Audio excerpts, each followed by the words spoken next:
on their own time if necessary. But we can't just wait around and complain that we don't have enough. And we're trying to make a difference, so we are going to make a difference. Maybe not to everybody, but as many people as we can. I'll tell you that taking fingerprints at cases. The San Jose Police Department, I know they're trying to do better, but we can have up to a 1.5-year backlog on running fingerprints for us. We seem to do a better job for other agencies, but they pay for that privilege. And so, you know, we're going to do the best we can. We will get out there. I can guarantee you one thing, where there's not a finer department in the world that if you have a major emergency, we will get out there and we will help you. You give us enough clues and enough information from the general public. We have a lot of dedicated officers out there. We have dedicated people in burglary and those few people that are there that are trying to make a difference. We took this job because we wanted to put people in jail. I do nothing more than enjoy looking at somebody as we handcuff them and taking them to lower booking. It makes my day. In fact, my first training officer said, everybody's got a social security number. Let's give everybody a PFN.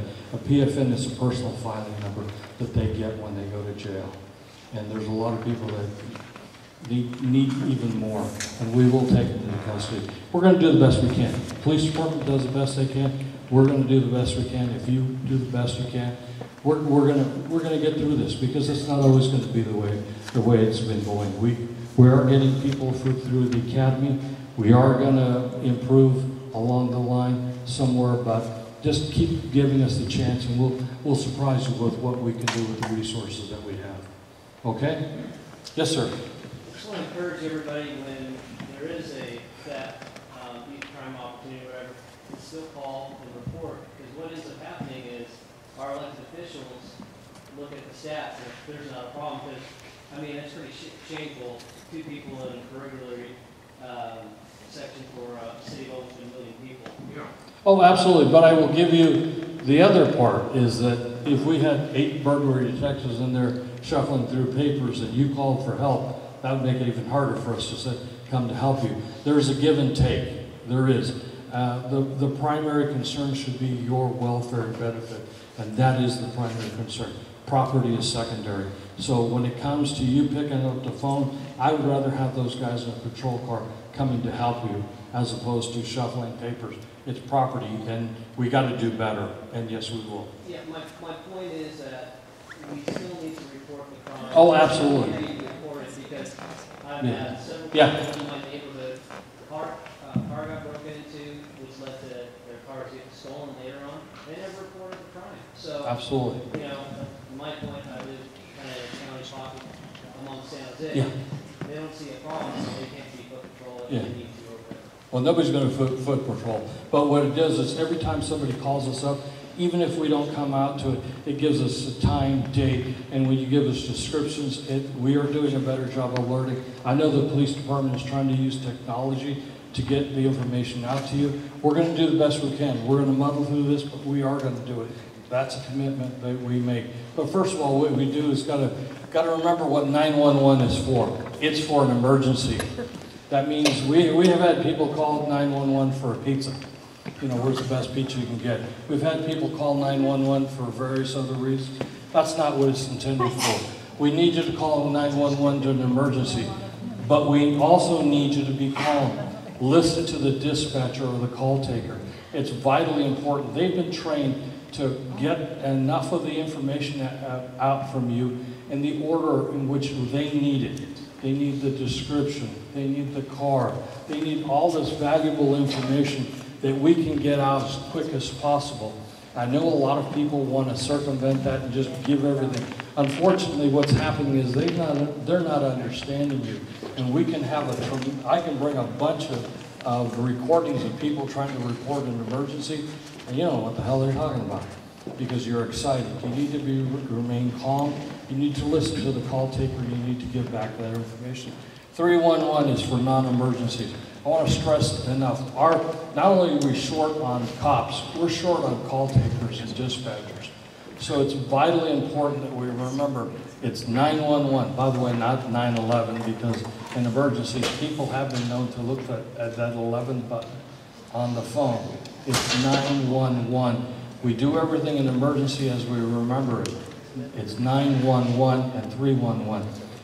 Right now we have an opportunity that's, first of all, none of us can usually afford an attorney, but we have one that's here to help you out, to tell you from the district attorney's office, Johnny Gogo, and I want to thank Jeff Rosen for allowing him to come here. But Johnny, here is your opportunity, and your opportunity to get free legal advice.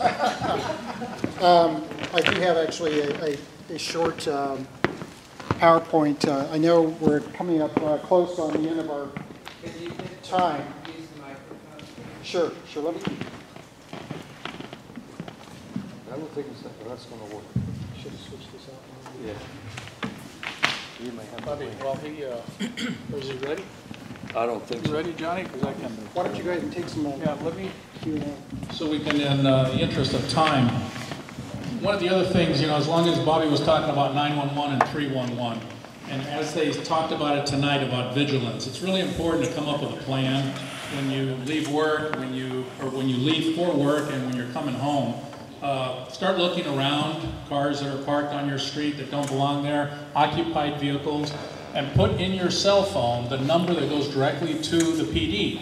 Remember, 911 only works in your house when it comes to identifying where you're at.